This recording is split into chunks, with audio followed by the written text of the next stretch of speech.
नाशकात शाळकरी मुलीचा अचानक मृत्यू झाल्यानं हळहळ व्यक्त केली जात आहे। याबाबतचं सविस्तर वृत्त असं की नाशिक शहराच्या सिडको परिसरात एका शाळेत शिकत असलेल्या म्हणजे 6वीच्या वर्गात शिकत असलेल्या विद्यार्थिनीचा अचानक मृत्यू झाल्याची घटना घडली। आज सकाळी 8 वाजेच्या सुमारास ही घटना घडली। दिव्या त्रिपाठी असं मृत झालेल्या विद्यार्थिनीचं नाव।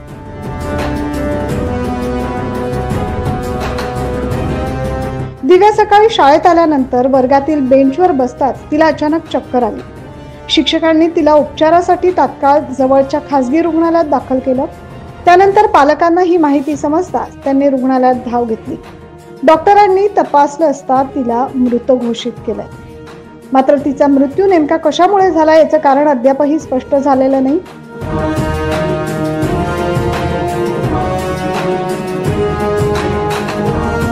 सदर घटनेची माहिती अंबड पोलिसांना कळताच त्यांनी घटनास्थळी धाव घेत पंचनामा केलाय। पुढील तपास अंबड पोलीस करतायत। दिव्याच्या मृत्यूने परिसरात हळहळ व्यक्त केली जाते।